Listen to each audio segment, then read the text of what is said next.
isso. 1 trilhão em 10 anos. Desculpa, para concluir. 1 trilhão em 10 anos. 1 trilhão em 10 anos é muito pouco dinheiro para o país. 1 trilhão é o que a gente consegue arrecadar hoje com todos os tributos de comércio que tem no Brasil. Se somar tudo, dá 1 trilhão. Desse sistema totalmente arcaico, defasado, mal feito que nós temos hoje. Precisamos de reforma tributária e a reforma tributária precisa só recuperar 10% a mais, que está aí esse trilhão, só que sem destruir a economia, sem sacrificar os velhos, sem sacrificar os nossos idosos nessa hipótese canalha de se tirar a Previdência. Obrigado. Obrigada. Bem, eu queria agradecer a todos os que estão compondo essa mesa. Eu queria pedir para fazer, a Kátia quer fazer uma foto aqui, né, Kátia? A gente queria levantar aqui isso aqui para fazer a foto. Eu queria que todos levantassem para a gente fazer uma foto. Fica sentado, então.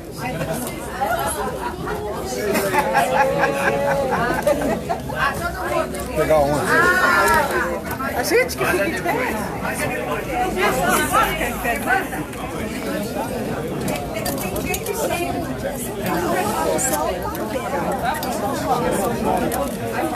Essa foto aí vai ficar bonita. Só o papel. Só o papel, gente. Só o papel.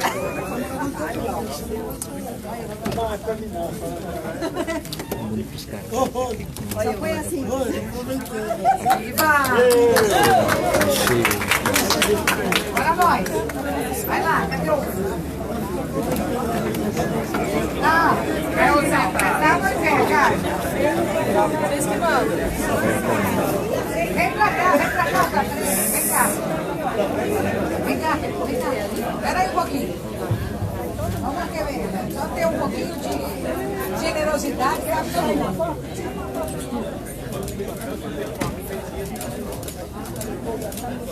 Pois tudo. Então, deu isso? Obrigada, Beth.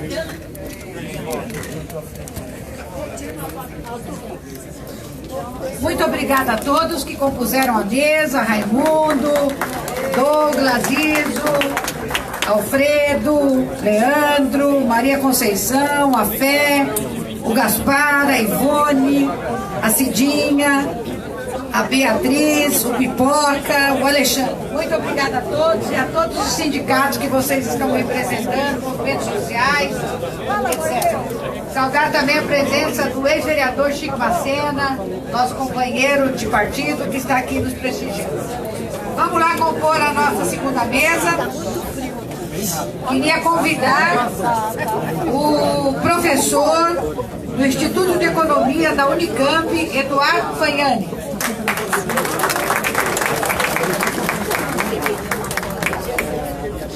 Também a Juliane Furno, doutoranda da Unicamp, militante do Levante Popular da Juventude, a Reforma e o Mercado de Trabalho. Por favor.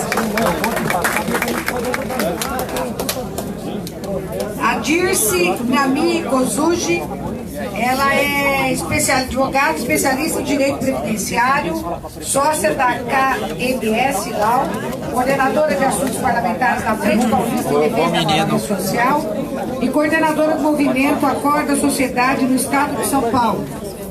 E a Soninha, que já estava aqui na mesa, a Sônia Coelho, da Marcha Mundial das Mulheres, para falar sobre o impacto da reforma para as mulheres.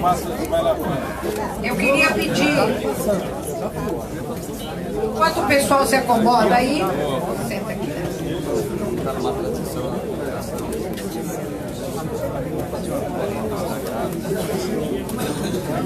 Antes de passar a palavra para o professor Eduardo, saudar a presença do vereador, professor Padre Sérgio, da cidade de Americana, da Sônia Auxiliadora, da Secretaria de Política Sindical da CUT, do Vicente Souza, Zoinho, Associação dos Aposentados e Pensionistas de Piracicaba, Cristina Oliveira, Associação dos Servidores e Servidoras da Defensoria Pública, Etevaldo Santiago Araújo, da Associação do ABC, João Marcos Lima, presidente da AFUSE, Luciano Barbosa, diretor do Sindicato de Advogados de São Paulo, Lorisvaldo Novaes, Associação de Aposentados e Pensionistas de Santo André do ABC.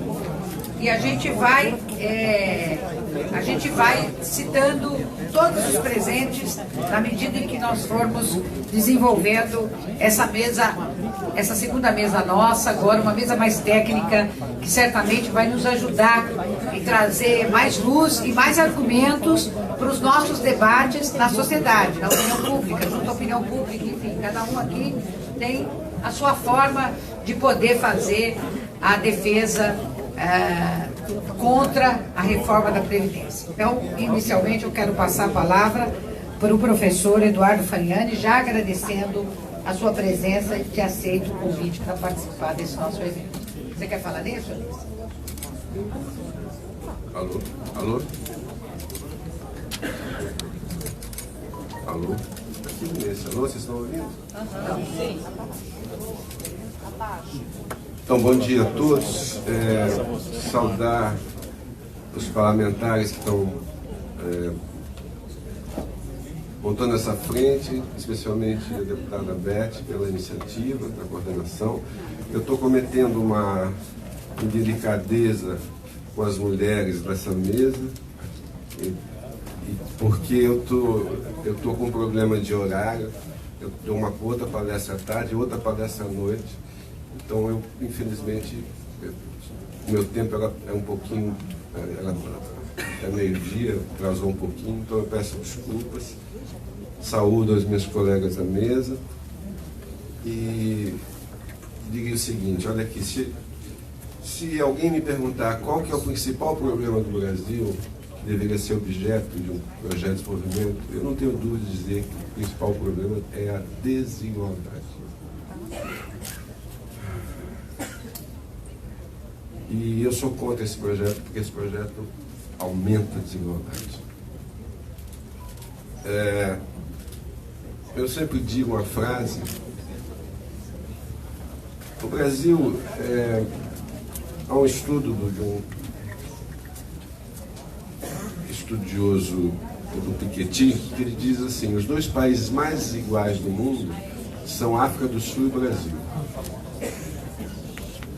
África do Sul e Brasil. África do Sul porque teve um apartheid, e o Brasil também teve um apartheid. Em 500 e poucos anos de história, nós tivemos quase 400 anos de escravidão. O Brasil ainda não resolveu as desigualdades do século XIX. As desigualdades estão em toda parte, não é só a desigualdade da renda, a desigualdade de gênero, a desigualdade racial, a desigualdade de acesso à justiça, a desigualdade de acesso a serviços, etc. Então, essa é a questão central. Eu sempre digo o seguinte: hoje no Brasil, 82% dos idosos brasileiros têm como fonte de renda ao menos um salário mínimo da Previdência ou do BPC. 82%. Eu sempre digo isso. Dificilmente vocês veem um velho pedindo esmola na rua. Difícil. Mas nós vamos ter. Daqui a 20, 30 anos nós vamos ter velho pedindo esmola na rua. Esse um salário mínimo é que eu vejo muitos aposentados, as pessoas já idosas. Esse um salário mínimo que essas pessoas recebem faz uma diferença brutal na vida dessas pessoas. Muitas vezes existem pesquisas que mostram isso. Esse salário mínimo ele sustenta o filho que está desempregado, os netos que não conseguem. Tá certo? É esse salário mínimo que vai pagar a conta de luz da casa, etc. Há indicadores que mostram que quando o Brasil cresceu, tinha emprego e tinha o salário mínimo cresceu, as aposentadorias cresceram, melhoraram os indicadores educacionais. Porque a família dizia para o filho: filho, pode estudar, que a gente está com renda, a gente vai segurar a onda. E essa sociedade brasileira é tão hipócrita que fala que a educação é o principal, o fator, não sei o quê. Tá certo? E hoje nós estamos tendo um processo de expulsão. As famílias estão dizendo para os filhos: filho, sai da escola e vai trabalhar, porque nós não estamos segurando a onda. Tá certo? Então, vejo aqui muita gente do interior de São Paulo. Vocês têm que falar para os seus prefeitos, seus vereadores, para os seus empresários, é o seguinte: hoje no Brasil, mais de 80% dos municípios brasileiros, a receita que vai para o município do somatório das aposentadorias de cada indivíduo é maior do que o governo federal transfere. É maior. Se você acabar com a Previdência, quando o sujeito recebe a Previdência no dia 10, é consumo na veia, no açougue, na farmácia, no supermercado, na venda, tá certo? Se acabar com isso, a economia regional vai acabar. Vocês têm que falar isso para os seus prefeitos.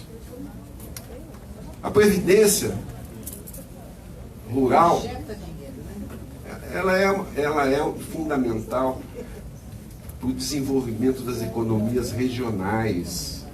Por favor, isso aqui vai ser um tiro no desenvolvimento regional.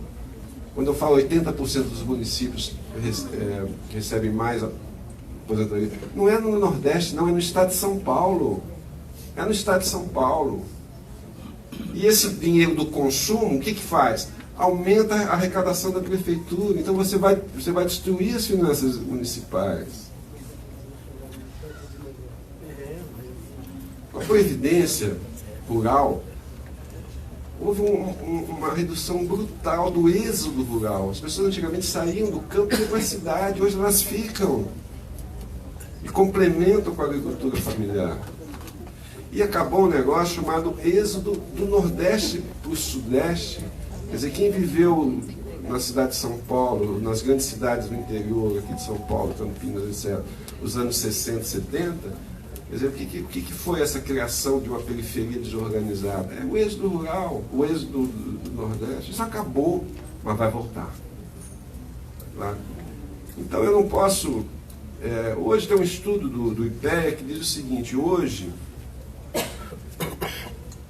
apenas 7% dos idosos estão abaixo da linha de pobreza. Só 7%. E se não fossem os benefícios previdenciários, você teria 70% dos idosos abaixo da linha de pobreza. Isso é estudo do IPEA, né? Aí, só vocês buscarem esses dados. Então, quer dizer, e qual que é a questão? A questão é a seguinte: ajustes na Previdência são normais. Todos os países fazem isso. Mas ninguém destrói seu sistema de proteção social. Agora, para fazer um ajuste na Previdência, você tem que ter alguns requisitos. Primeiro, o diagnóstico. Onde está o problema?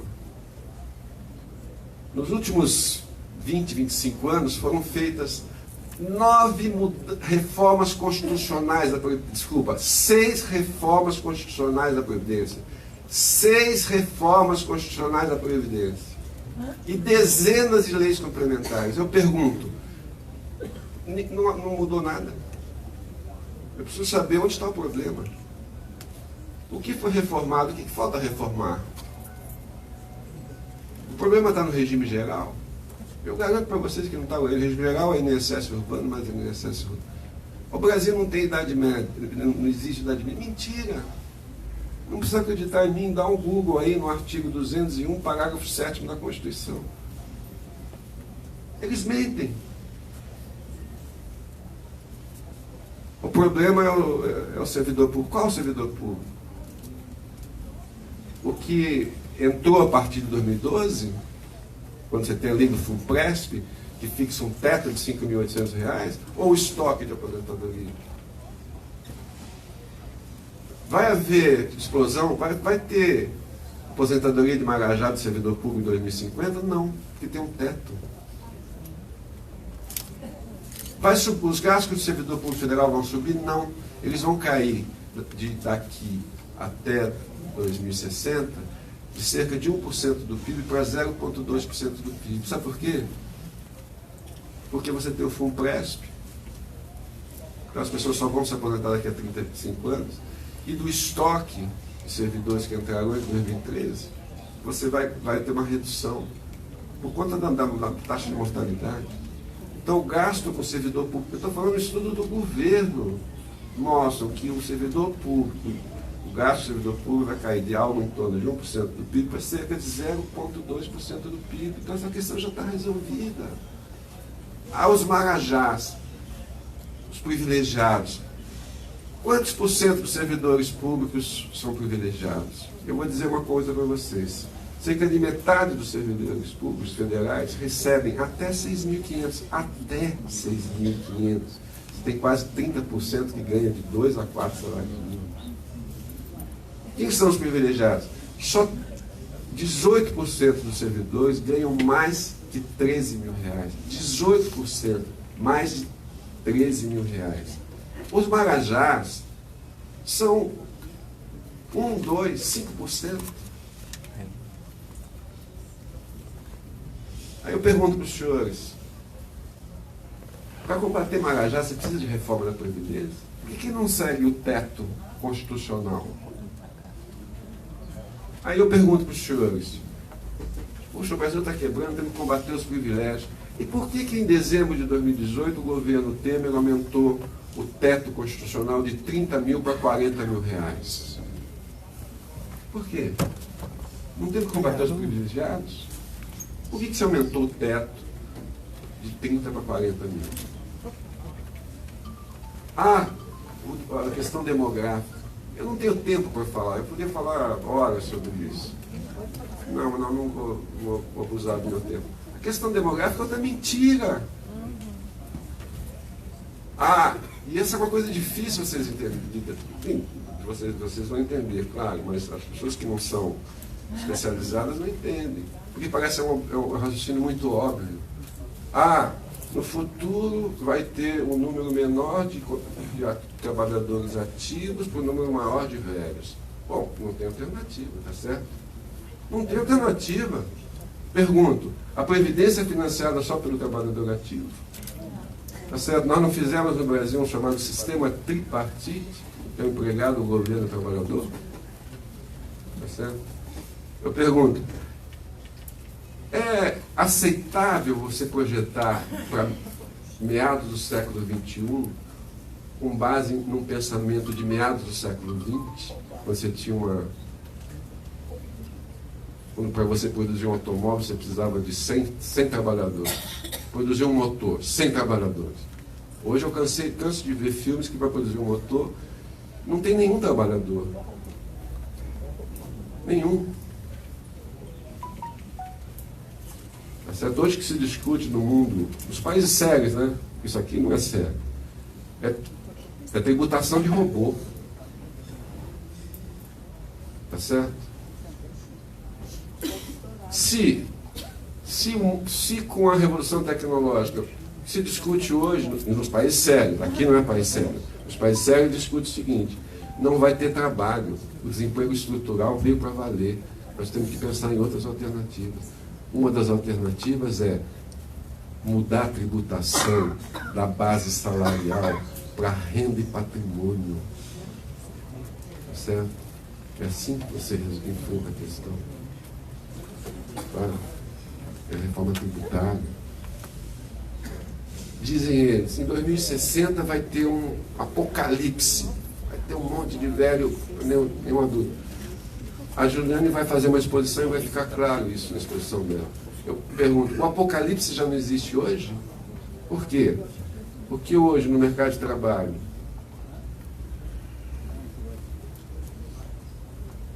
da população economicamente ativa, que se chama, com mais ou menos 90 milhões de pessoas, eu tenho 13 milhões que estão desempregados. E tem outros 40 que trabalham com trabalho precário. Então, só aí eu tenho 53 que já não contribuem com a Previdência. E se o governo fizesse um projeto de desenvolvimento, fizesse a economia crescer e incorporasse 50 milhões de trabalhadores com empregos bons, com carteira assinada, eles não passariam a contribuir na melhoria financeira da Previdência? Mas além desses 50 milhões que nós estamos falando, ainda você tem um pessoal, são cerca de 40 milhões, que simplesmente estão fora do mercado de trabalho, fora da força de trabalho, pelo desalento, pela falta de oportunidades. O déficit da Previdência, pelo amor de Deus, gente, eu não aguento mais discutir esse assunto. Não precisa acreditar em mim, não é a minha visão, não é a visão minha, a visão do fulano, do Beltrano, não sei o quê, é o que reza a Constituição da República. Tem um Google aí no artigo 194, 195, o que fala? Artigo 194, a Previdência financiar, a Seguridade é composta pela Previdência, Assistência e Saúde. Artigo 195. Para financiar esses setores, eu vou criar o orçamento da Seguridade Social, composta pelo sistema tripartite. Existe no Brasil desde os institutos de aposentadoria e pensão da década de 30, tá certo? Que é empregado, empregador e governo. E para o governo financiar a sua parte, olha que coisa interessante. Por que os constituintes de 88 fizeram o orçamento da Seguridade Social? Sabe por quê?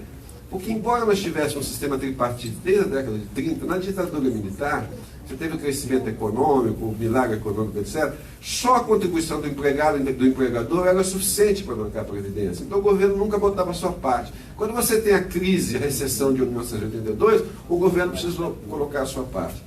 Faça uma pesquisa nas manchetes dos jornais brasileiros de 1982, 83, 84. A Previdência vai quebrar. Se não fizer a reforma da Previdência, o Brasil vai quebrar. Então os constituintes falaram o seguinte: bom, embora a gente tenha um sistema tripartite, sempre o governo tem que botar a sua parte, vai quebrar. Então vamos botar isso na Constituição, vamos dar isso o status constitucional? Vamos. Por isso que eles fizeram isso.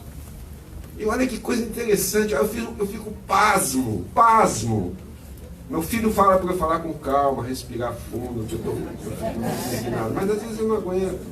Porque olha só, Beth, para financiar a Seguridade, para o governo colocar a sua parte da Seguridade, em 1988 o governo criou duas contribuições sociais que não existiam. Sabe como é que chama uma delas?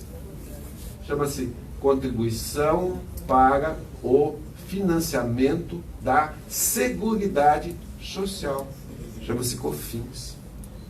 Vou repetir.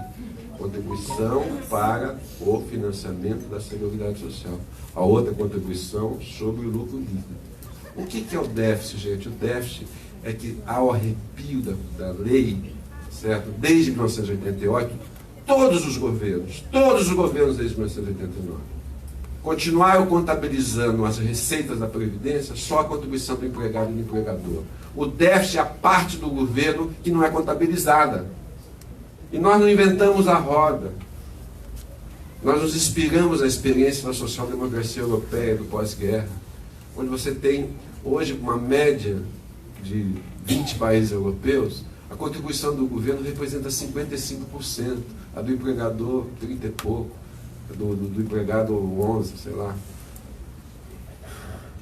Nós não inventamos a roda, nós nos inspiramos nessa experiência, tentamos fazer a mesma coisa. O déficit é que você não contabiliza a contribuição do governo, para a qual foram criadas duas fontes que não existiam. E uma delas chama-se Contribuição para o Financiamento da Seguridade Social. Meu Deus do céu! Precisa ser mais óbvio, mais... Quer que desenha?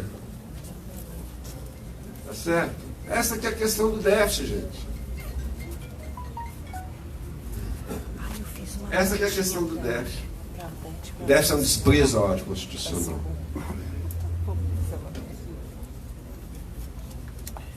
Os caras dizem, em 2060 esse déficit vai ser explosivo. Meu Deus! Eles fazem isso sem ter poder atuarial. Nós publicamos um livro denunciando, o governo não tem um modelo atuarial para projetar o déficit até 2060.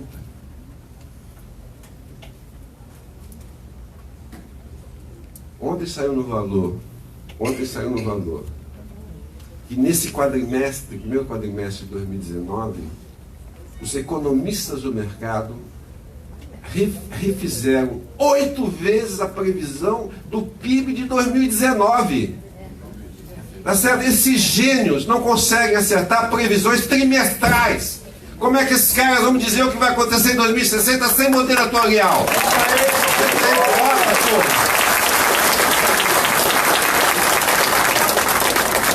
E aí você tem o terrorismo financeiro.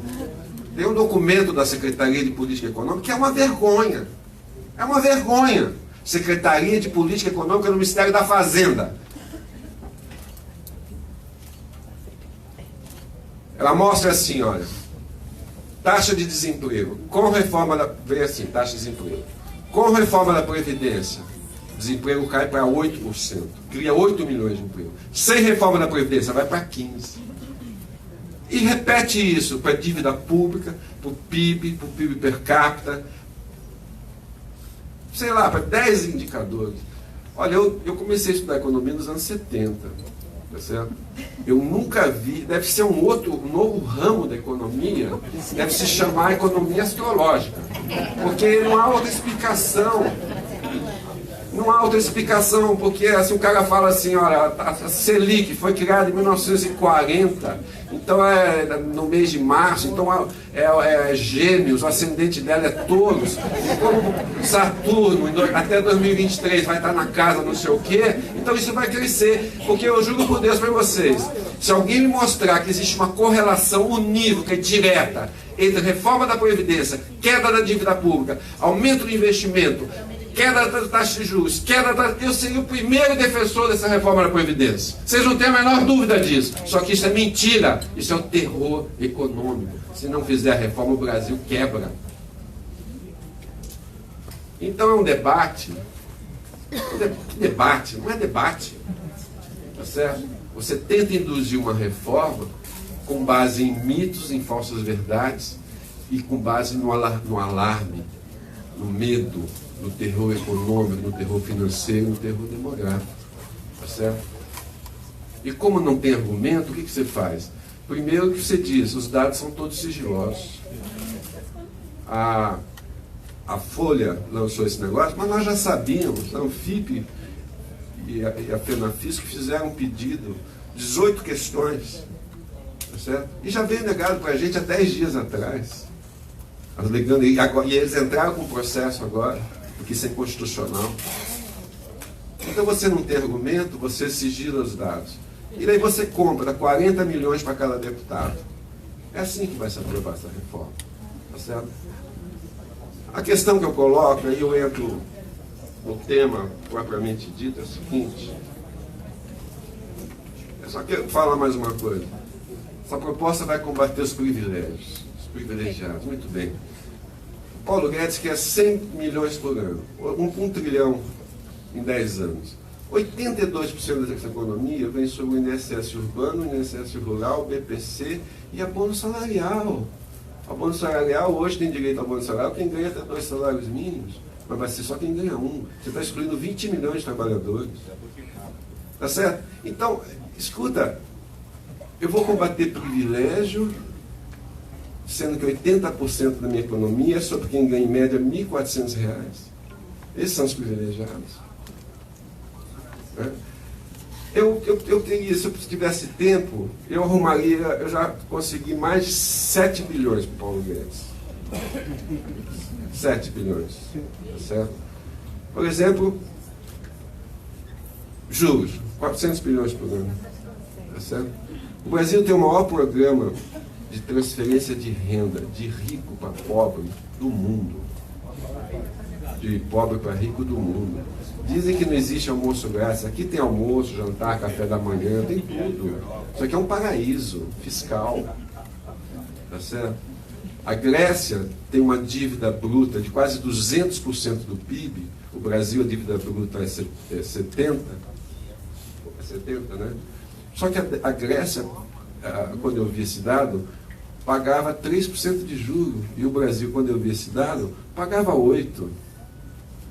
Como é que se pode, um país que quebrou, a Grécia quebrou, por conta da austeridade que eles querem implantar aqui.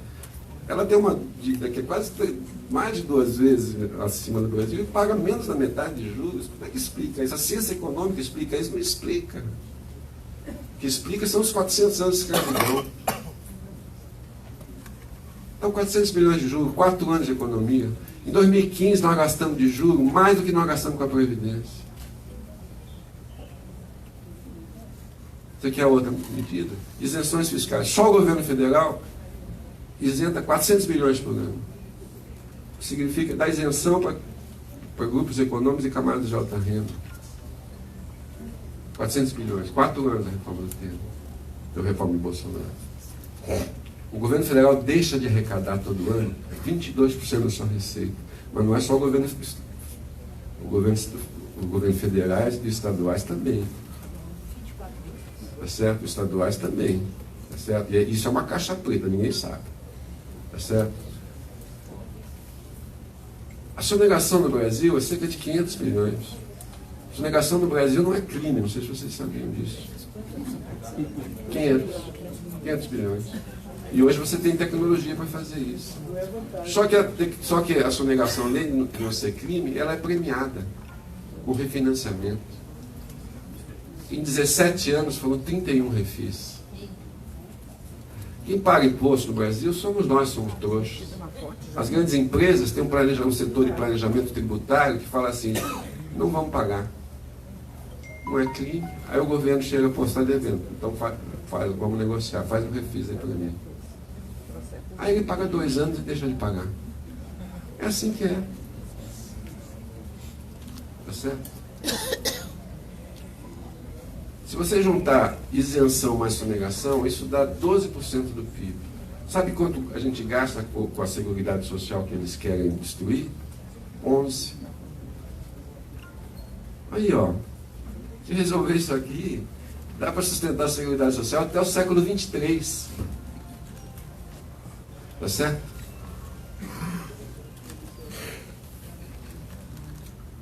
E agora está sendo dado um refis para o agronegócio e nos governos estaduais, velho.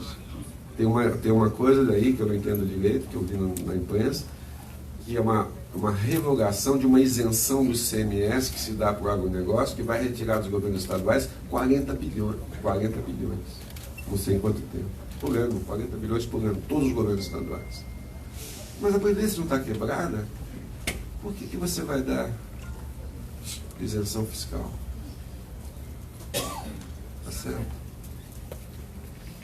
E tem uma outra coisa que chama-se reforma tributária. Nós fizemos um estudo, né, junto com o Maraca, que está aqui, né, o FIP, FENASFISC, o auditor de São Paulo, auditores do Brasil, que mostra o seguinte: tecnicamente é possível aumentar a tributação sobre a renda e o patrimônio em 360 bilhões por ano. 3 vezes e meio do Bolsonaro de economia. 360, é tecnicamente possível.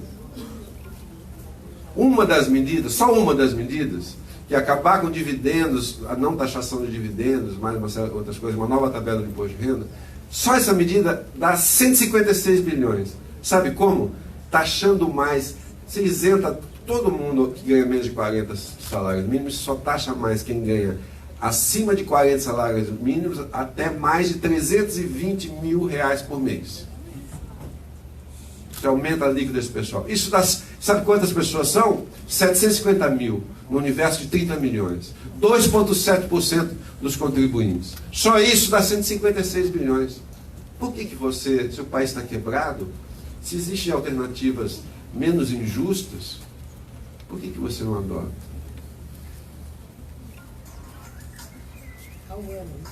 Ao ano. É um estudo, está disponível. Reforma tributária solidária, só vocês buscarem, vocês acham, o PDF está disponível, tem livro, etc. Então tem alternativas.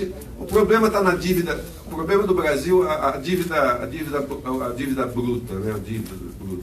Passou de 50% do PIB para 70% do PIB. Tem estudos que mostram que 90% dessa elevação da dívida tem a ver com despesas financeiras. 90%! Tem a ver com os juros e suas relações com o swap cambial, como não sei o que. 90% da dívida bruta, 90% por conta de despesa financeira. Não é a despesa não financeira, a despesa primária, a saúde, a educação, essas coisas. A Previdência. Não é esse o problema fiscal no Brasil. Está claro? Então, o quadro que a gente tem aqui é o seguinte. Eu vou falar o que é central, gente. O que é central? O governo não quer debater, porque ele tem medo do debate.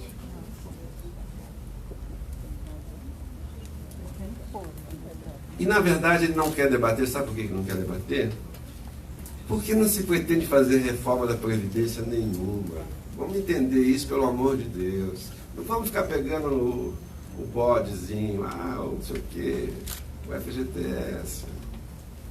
O governo não quer fazer reforma tributária previdenciária, não quer fazer, estão loucos. A reforma previdenciária é um cavalo de Troia, é para desviar a atenção. A ideia é que descarregar um armamento, tá certo? Voltado para destruir o Estado, o modelo de sociedade que foi pactuado em 1988. Entendam isso, pelo amor de Deus. O colega do sindicato dos agentes penitenciários falou de história. Vamos entender essa história. Nós construímos o modelo de sociedade que foi pactuado em 1988, depois de mais de duas décadas de luta, de enfrentamentos pelas forças que lutavam contra a ditadura militar, que resultaram em mortes, que resultaram em exílios, que resultaram em desaparecimentos e torturas. Tá certo? Ao cabo desse processo difícil, longo, tá certo? A Constituição restabeleceu a democracia e montou um modelo, pela primeira vez, a ideia da cidadania social. Os direitos sociais passaram a fazer parte dos direitos fundamentais brasileiros.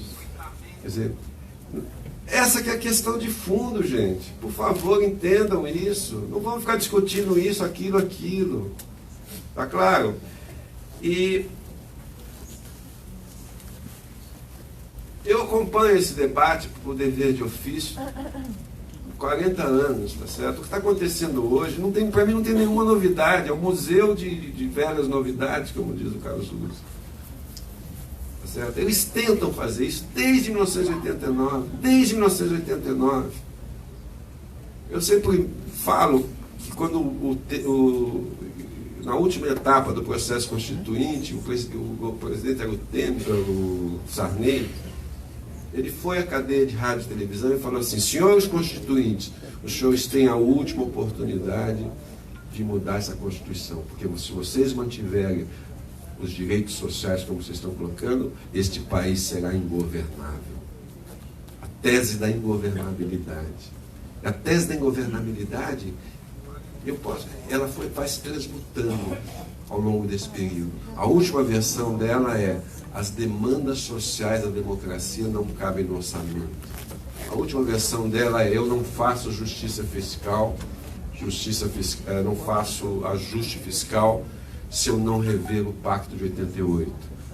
Foi mencionado o caso da China, é verdade o que foi dito aqui. Tem economistas liberais, eles se escrevem todo sábado e domingo na Folha de São Paulo, tá certo? Samuel Pessoa, certo? Um gênio da macroeconomia brasileira. Ele escreveu o seguinte: a China cresce a 10% ao ano, escreveu isso em 2007. A China cresce 10% ao ano porque lá não tem sistema de proteção social. Tá certo? Então a solução, o ajuste fiscal e a coisa, é acabar com o Estado Social. Eles dizem, desde 1993 até hoje o gasto social cresceu acima do PIB, não sei o que, acima disso, acima daquilo. É o principal problema. Meu Deus do céu, e não deveria crescer? O que é 1993? É quando você começa a implantar a Constituição de 88. O que é a Constituição de 88? É um desrepresamento secular de direitos. O trabalhador brasileiro rural nunca teve direito trabalhista, nunca teve direito previdenciário. É a primeira vez que nós temos um programa de seguro-desemprego. É a primeira vez que nós temos um sistema único, universal, público de saúde. É a primeira vez que nós temos uma previdência, etc, etc, etc. Você quer que não cresça? Tá certo? Agora é uma sociedade, é um capitalismo tão atrasado, tá certo? Que não aceita sequer princípios elementares da social-democracia. Não aceita. Eu tive a ilusão, comecei a trabalhar e a militar nos anos 70, eu tinha a ilusão, Raimundo, eu tive a ilusão de que até 2012, 2013, que, puxa vida, a democracia vai prevalecer, os direitos sociais têm essa luta toda, mas vão prevalecer. Hoje eu olho e falo o seguinte, esses 30 anos que nós tivemos, de 88 anos, são um ponto fora da curva do capitalismo brasileiro. O que está acontecendo hoje, eles estão querendo fazer com que o país volte a seu rumo inicial. O capitalismo brasileiro, se pode se chamar de capitalismo, tá certo? Ele é antissocial e antidemocrático. Essa é a verdade. Então, o que está em jogo aqui é concluir uma tarefa, um esforço que eles fazem desde 1990. O Roberto Campos, em 1990, escreveu o seguinte: a Constituição de 88 é um hino à preguiça, uma coleção de anedotas. A desqualificação de 88 vem desde aquela época. Você sabe o que está em jogo aqui? Em jogo o seguinte: essa elite brasileira e internacional jamais aceitou que a sociedade brasileira dos anos 70, a luta da sociedade brasileira, capturasse cerca de 12, 13, 15% do PIB. Essa que é a questão. É isso, é inaceitável. Eles querem o dinheiro de volta. É isso. É isso que está por trás de toda essa marcha de contra-reforma que vem desde 1980, 90. Tá claro? Então o objetivo é isso. O projeto velado é... A reforma da Previdência é mais uma peça do projeto ultraliberal que está sendo implantado desde 2016 a partir do golpe. Ela é uma peça igualzinha, não tem diferença. É assim, nós temos que fazer isso, isso, isso, isso, isso. O que eles começaram por onde? Teto do gasto. Teto do gasto financeiro? Não, teto do gasto não financeiro. Aí eu tenho que fazer asfixiar financeiramente. Eu faço a DRU, né, a desvinculação da receita da União, de 20% para 30%. Tirava 60 bi da Seguridade, agora tira 100. Depois eu faço o quê? Eu faço uma reforma trabalhista, que faz os direitos trabalhistas sindicais voltarem para o século XIX, que vai quebrar a Previdência. Essa vai quebrar a Previdência. Por quê? Porque os empregos precários, temporários, etc., que foram criados, a pessoa não tem como contribuir. Então agora o que eles têm que fazer? Eles têm que fazer uma reforma da Previdência para que os gastos com a Previdência caibam nas fontes de receita da reforma trabalhista. É pouquinho. Depois eles vão fazer a reforma tributária. Para quê? Para reduzir a carga tributária de 32% do PIB para 26%, 25% do PIB. Esse é o projeto ultraliberal. E também esse é o projeto liberal só na questão social, eu não estou falando das outras coisas, pelo amor de Deus. Tá certo? E também vão fazer um negócio que eles chamam de pacto federativo, que na verdade é acabar com a vinculação constitucional de todas as fontes de receita, tá certo? Que inclusive as fontes de receita da Constituição da Seguridade Social. Tá claro? Eu lembro para vocês que a educação, desde a Constituição de 1934, existe essa regra. A União é obrigada a aplicar X%, os estados X%, os municípios X%, desde 1934. Por quê? Porque se você não vincular recursos para a área social, ele vai para o setor financeiro. Então, a Previdência é uma peça, é mais uma peça desse projeto ultraliberal que começou a ser implantado a partir de caixa, a partir de 2016. Nós temos que entender isso. O objetivo não é reformar a Previdência. Por isso que eles não discutem a Previdência. Eles não querem discutir, eles colocam medo. Mas por trás disso, eles estão destruindo o Pacto Social de 88. Essa é a questão central. E aqui eu quero falar para vocês uma coisa. O que é mais pernicioso nessa proposta, eu fiquei até 2 horas da manhã assistindo aquela porcaria daquela CCJ, tá certo? Na segunda-feira, tá certo? É que eles querem fazer isso, sabe como? Com legislação complementar, tá certo? Porque a reforma do Bolsonaro não é a PEC 06, não é a PEC 06. Vocês estão iludidos. Vocês estão iludidos. Eu li 35 vezes a palavra. Essa regra vale, vírgula, até que legislação complementar vai regulamentar esse assunto. Tá certo? Isso é terrível, porque a legislação complementar não precisa de 308 votos, é 257. Com 257 votos, tá certo? Com 20 milhões de reais para cada deputado, resolve, não precisa pagar 40, tá certo? Só 250 votos é fácil, dá para pagando 10 resolve, tá certo? Então a verdadeira reforma vai ser feita depois por dezenas de leis complementares. Dezenas de leis complementares. Se vocês perguntarem para mim, como é que é a capitalização do bolso da proposta? Eu não sei. Eu não sei. Porque lá diz, vamos implantar o sistema de capitalização. Como que ele vai ser, ninguém sabe. Isso vai decidido, legislação complementar, por um projeto de autoria do Poder Executivo. Tá certo?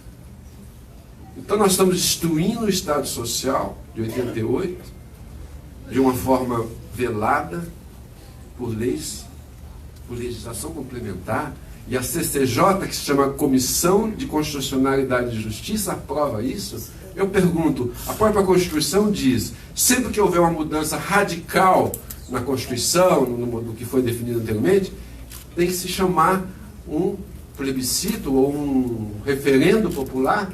Não foi assim? Não queriam mudar o sistema presidencialista para parlamentarista? Não tiveram que convocar um referendo?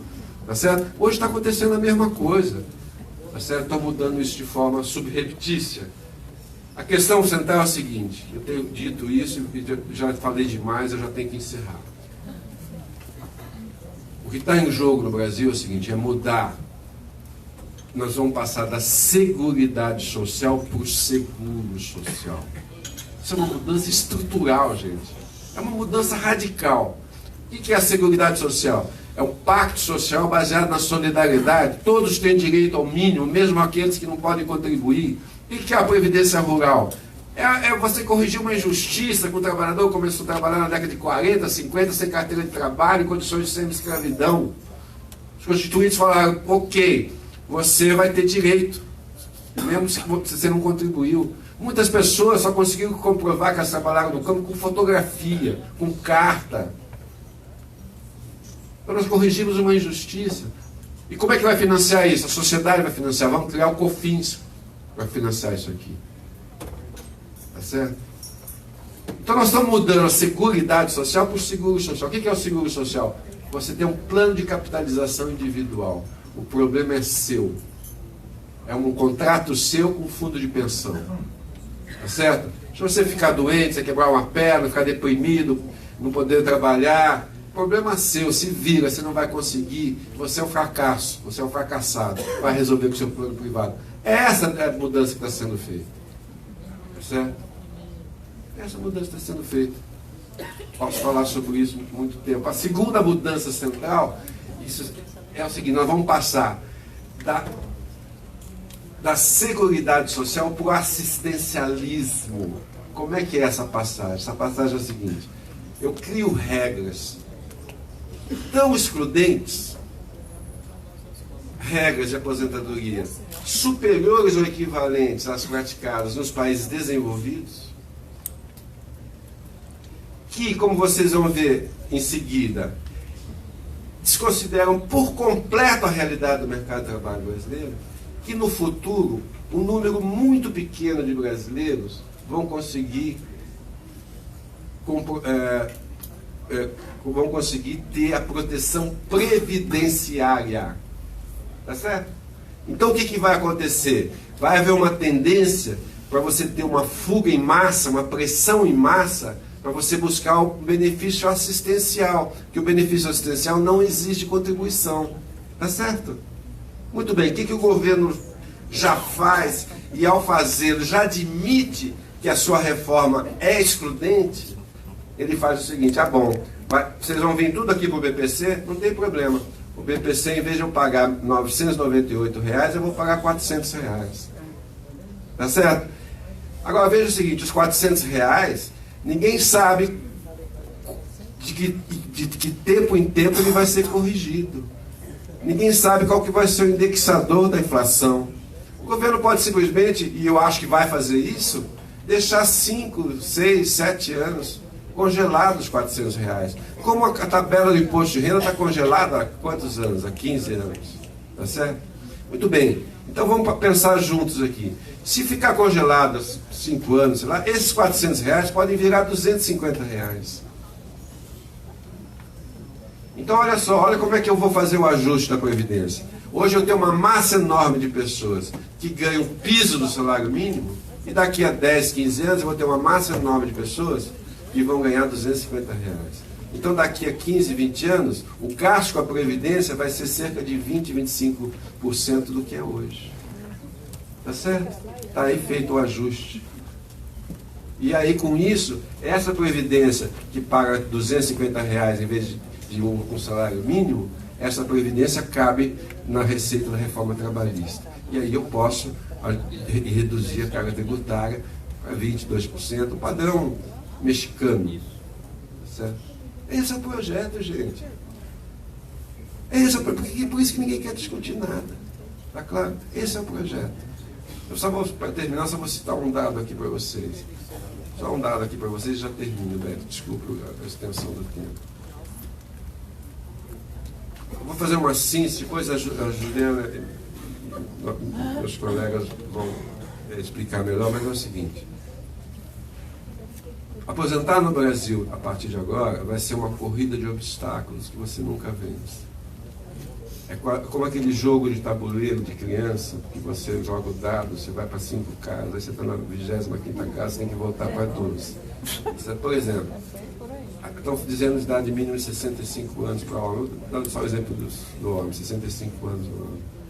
Mas em 2024 pode ser 66, e 2032 pode ser 67. Porque tem uma cláusulinha lá que diz que sempre que a expectativa aumenta. Então, segundo o IBGE, em 2024 já vai ser um ano a mais, e em 2033 vai ser um ano a mais. Então, a partir de 2033, nós podemos ter uma idade de 67 anos para o homem, só para dar o exemplo do homem. A Alemanha, a Grã-Bretanha, vários outros países, no começo dos anos 2000, depois da crise de 2008, fizeram essas reformas e eles fazem assim: nós vamos aumentar a idade, como reação à reforma, progressivamente até 2028, 29, 31, etc. Então, na Alemanha, por exemplo, você vai ter 67 anos em 2029. Na Grã-Bretanha, não sei aonde. Então nós vamos chegar junto com a Alemanha. Certo? Nós vamos ter a mesma idade mínima da Alemanha. Sendo que países subdesenvolvidos como o Brasil, como a Colômbia, por exemplo, está aumentando de 58 para 62. A França aumentou de 60 para 62. Tá certo? Então nós vamos ter um padrão semelhante a esses países. Só para dar esse exemplo. Eu não tenho tempo de falar mais outros pontos, mas enfim, toda a sequência é você criar condições para que a pessoa não consiga... Só mais um dado. A regra de transição para quem tem tempo de contribuição. Hoje a mulher, por exemplo, hoje o fator é 96, 86, não é isso? Muito bem. Para a mulher, vai subir de 86 para 100, em 14 anos. Sobe 1 ponto por ano. Não, é 1 ponto por ano. E o homem sobe de 96 para 105. Sobe 9 até 2027, o homem já vai ter... Em 2027, o homem já vai ter que ter 105. 105 anos, gente, 70 anos de idade e 35 anos de contribuição. Isso é um padrão que não existe no mundo. Tá claro? Então, essa que é a regra. A ideia é essa. A ideia é criar regras que você não consiga se aposentar. Sem falar na questão do rural, que já foi dito aqui, a questão da mulher, a questão dos... Enfim, eu não tenho mais tempo. Então, a questão toda é essa. O que eu acho que nós temos que discutir para terminar não é reforma da Previdência, é mudança do modelo de sociedade. Isso é uma série de ardis, entre os quais você aprovar tudo isso pela via da legislação complementar. Tá claro? Esse é o ponto. Tá? Isso é mais uma peça nesse projeto ultraliberal, está na mesma linha do teto do gasto e outras questões que eu mencionei aqui. claro, nós temos que pensar que país nós temos e que país nós queremos. E para terminar, eu queria terminar com uma frase do discurso do presidente da Assembleia Nacional Constituinte, Ulisses Guimarães, que quando o Sarney foi para a televisão e falou assim: se vocês aprovarem isso, esse país será ingovernável. Ulisses Guimarães subiu na tribuna no dia seguinte e falou assim: ingovernável é a fome, ingovernável é a doença desassistida, e por aí foi. E no final ele falou: essa vai ser a Constituição Cidadã. Aí que ele cunhou a frase cidadã. E no ato de proclamação da Constituição, no dia 5 de outubro, ele diz assim: a Constituição certamente não é perfeita, ela própria o confessa ao admitir a reforma. Quanto a ela, discordar sim, divergir sim, descumprir jamais, afrontá-la nunca. Traidor da Constituição é traidor da pátria. Muito obrigado.